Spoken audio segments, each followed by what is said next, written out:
Hello learners, I have discussed about various processes which are held responsible for the formation of ore deposits, their classification, and now in this program I will discuss about the systematic classification, historical development of ore forming processes. Now ore forming processes have been classified. If you go back to the history of the classification of ore forming processes, it is more than 100 years old. So, let me have a brief historical development, introductory ideas about the historical development. Almost more than 100 years back, the scientist's name is Lindgren. Lindgren in 1913, he started classifying ore forming processes. Subsequently, Niggli classified in 1929, Schiederholm classified in 1941, Bateman gave a systematic classification of ore deposit in 1960. After that, Park and McDermid classified ore forming processes in 1970. Smirnov, a scientist from USSR, who gave a very systematic classification in 1976. Then Jensen and Bateman, they gave another classification in 1979, then Page et al. They gave a new latest classification 1982. I will take up the outline of these historically important classification one by one. First, Lindgren. Lindgren, the main basis of classification was the processes were classified mainly into chemical processes and mechanical processes. Two categories only, but Niggli classified rock. Subsequently, in 1929, Niggli classified ore forming processes as plutonic and volcanic. Plutonic processes operative in deep seated conditions and volcanic processes operative under shallow depth or surface conditions. The Schiederholm classification in 1941 was based on nature of mineralizing fluids. What are the nature of mineralizing fluids? That was the main basis of classification of ore deposit, and type of mineral associations. What are the minerals associated with the main minerals? That was the second important basis, and third one was their conditions of deposition. What are the conditions which led to the deposition of ore deposit was the third basis for classification done by Schiederholm in 1941. Now, most versatile and most commonly used classification came into existence in 1960 by Bateman. Bateman is an ore geologist who classified various rock processes, ore forming processes into magmatic concentration, sublimation, contact metasomatism, hydrothermal processes, cavity filling and replacement, sedimentation, evaporation, residual and mechanical concentration, oxidation and supergene enrichment, and metamorphism. These are the major important ore forming processes identified by Bateman. I will talk about the basis of their classification. Before that, I will discuss briefly about the classification given by Park and McDermid. These are the two ore geologists. They gave classification in 1970. The classification was more or less same which was given by Bateman in 1960, but there is only a difference of terms. These two terms, first the term contact metasomatic deposit is replaced by igneous metamorphic deposit in a new classification given by Park and McDermid in 1970. That was the major change in the classification given by Park and McDermid. The second important change which was taken up in this classification was mechanical concentration included under sedimentation processes. Third important change which was there, which was not found in the previous classification, is that residual concentration together with oxidation covered under the weathering process. These are three important changes which Park and McDermid brought into the existence in 1970, and major processes were classified as magmatic segregation deposit, pegmatites or pegmatitic processes, igneous metamorphic deposits, hydrothermal deposits. Hydrothermal deposits were further classified as hypothermal, mesothermal, epithermal, telethermal and xenothermal. These terms came into existence in the Park and McDermott classification 1970, and further they classified another processes like sedimentary deposits, mechanical accumulation and chemical precipitates, deposits due to weathering, supergene sulfide enrichment deposit and metamorphic deposits. These are the major categories of processes which are accountable for the formation of almost all types of ore deposits in the world. Now, the classification which was given by Smirnov in 1976. 1976, Smirnov was in the USSR, erstwhile USSR. He gave a very versatile classification. This was the classification which was based on geological environment, under which environment a particular mineral deposit has been formed. Smirnov classified ore deposit into three major categories: magmatic deposit, metamorphic deposit and sedimentary deposit.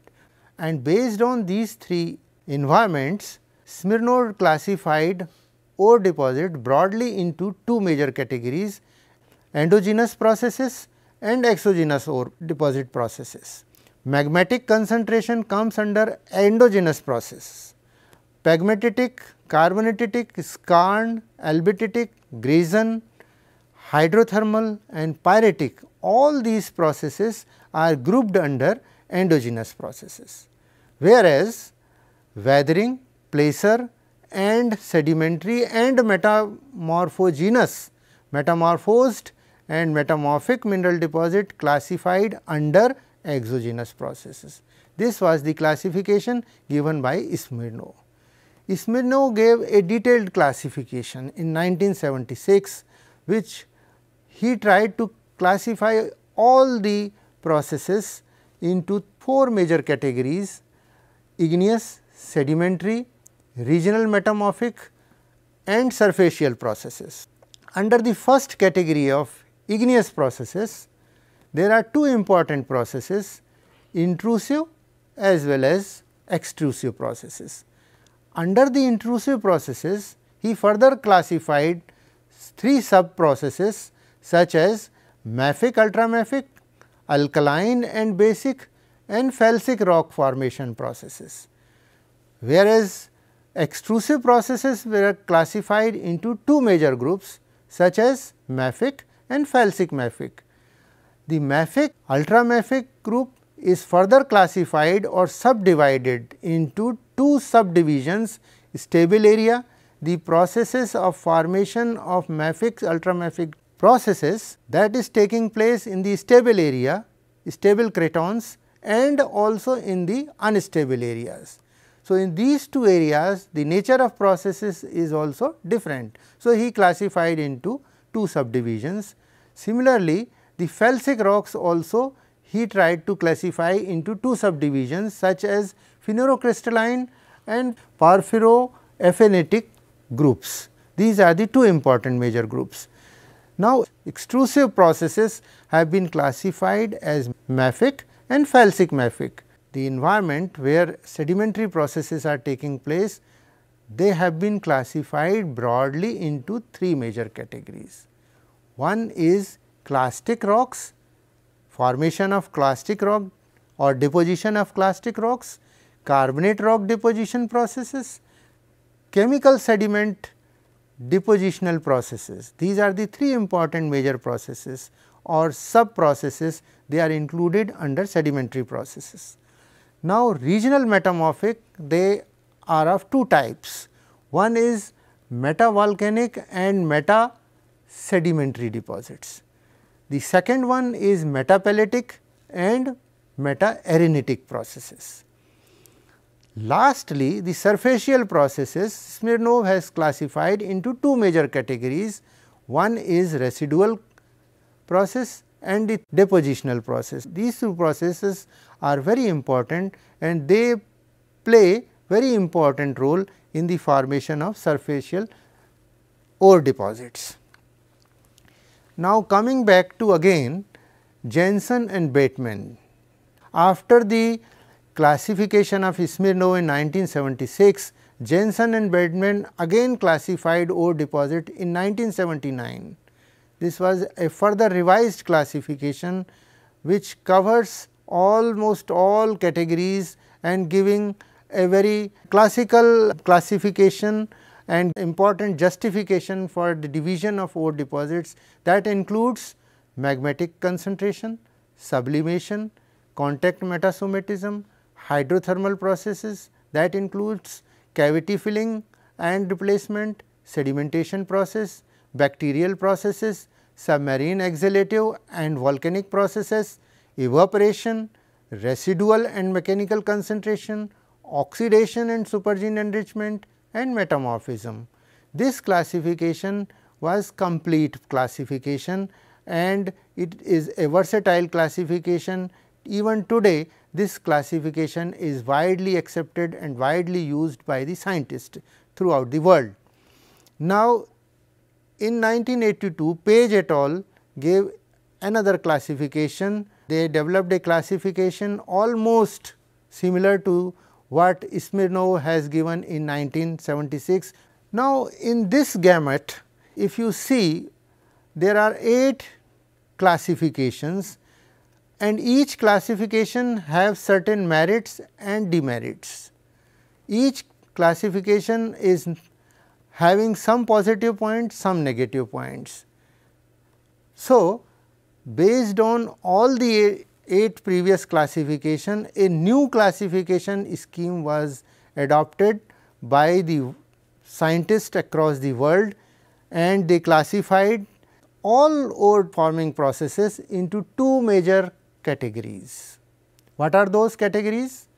One is intrusive, the other one is extrusive. The 2 major processes, intrusive processes, extrusive processes. Intrusive processes further subdivided into 3 major categories including mafic and ultramafic intrusions, alkaline and basic intrusions, felsic intrusion. These are the 3 subdivisions further classified into 2 subdivisions depending upon the environment. Tectonically stable area, the processes, the nature of processes is distinct here as compared to the tectonically unstable area.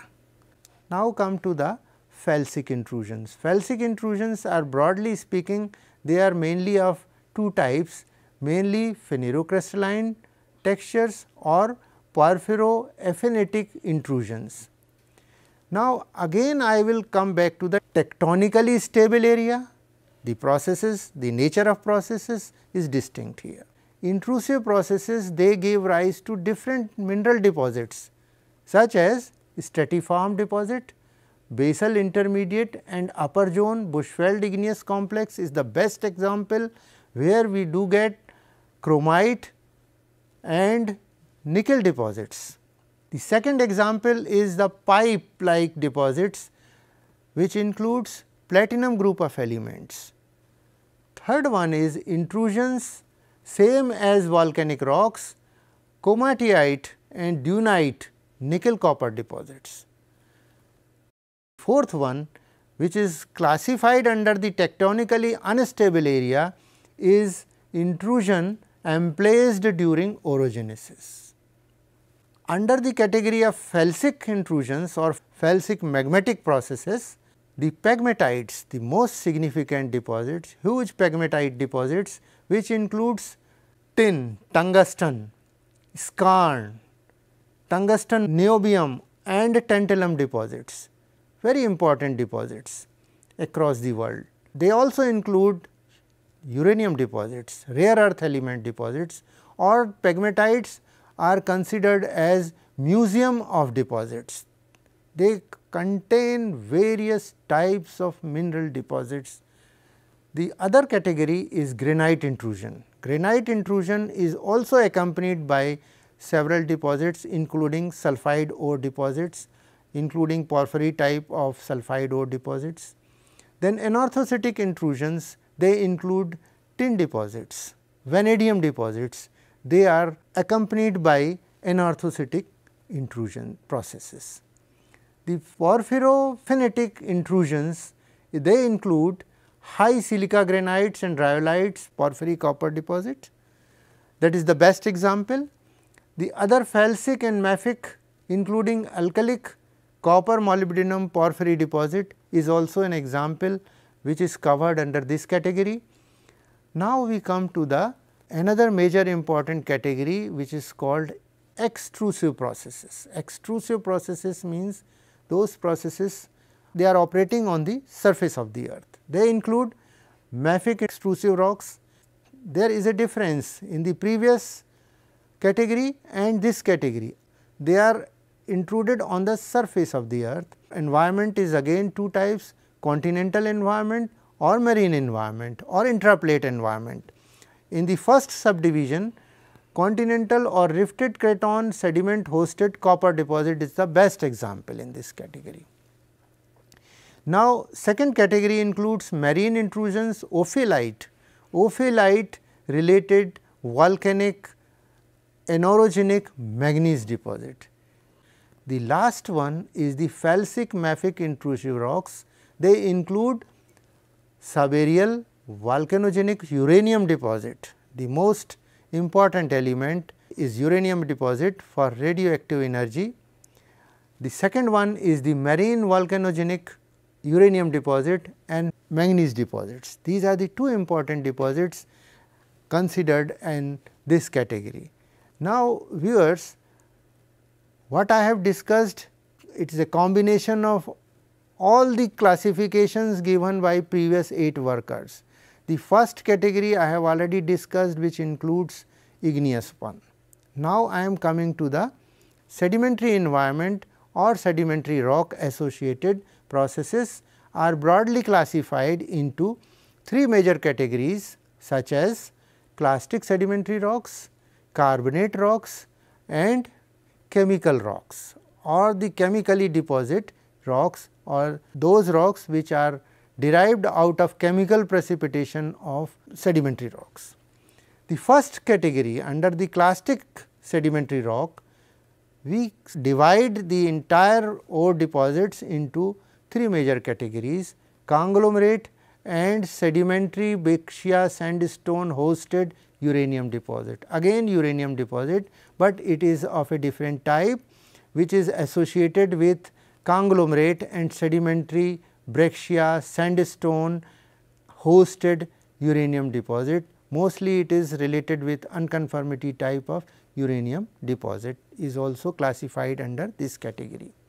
The second one is sandstone hosted uranium lead zinc deposit. This is also important deposit, major deposit in the world formed by these processes.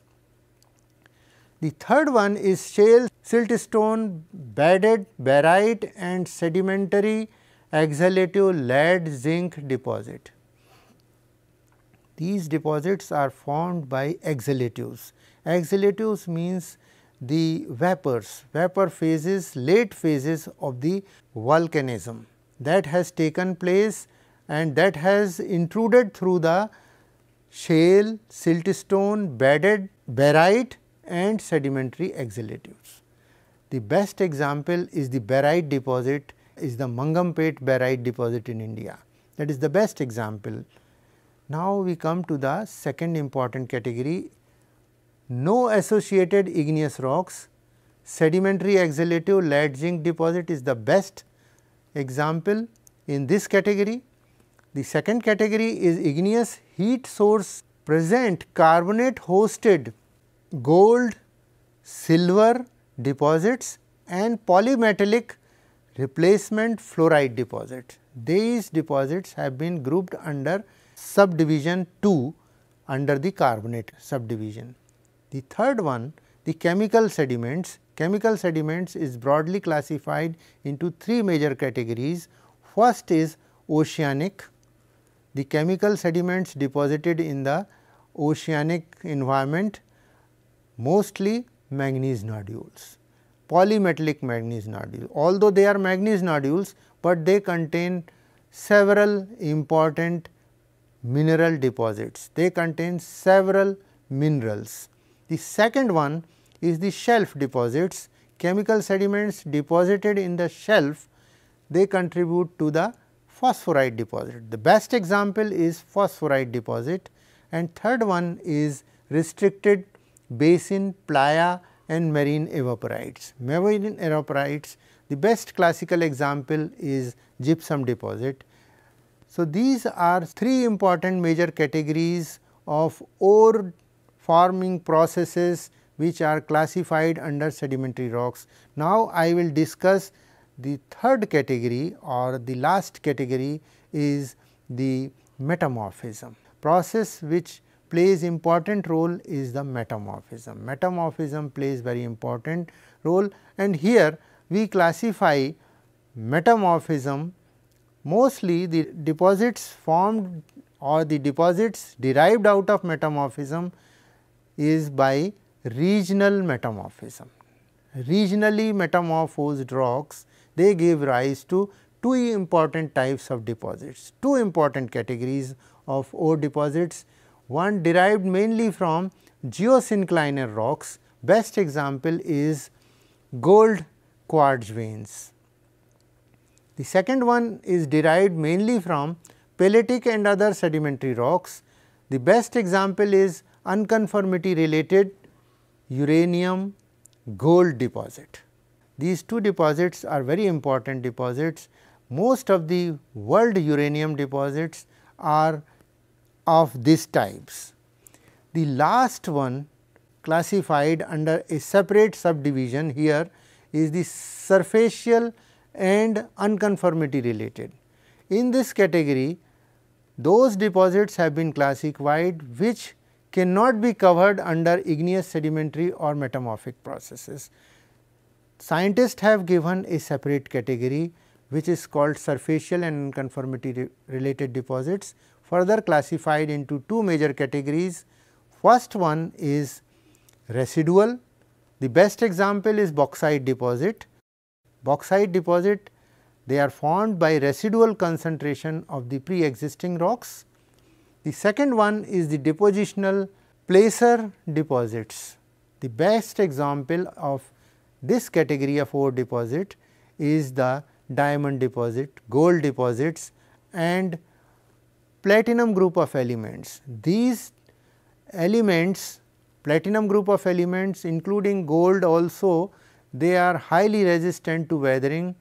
Similarly, diamond having high hardness, it is resistant for weathering and they are concentrated by surfacial processes and giving rise to placer deposits. Viewers, I have summarized all the important processes, broad classification of the ore deposits, igneous classification, sedimentary processes. Third one is metamorphic process. The most important process which contribute formation of major deposit is the igneous processes. Igneous processes, the main source is magma. Thank you very much, viewers.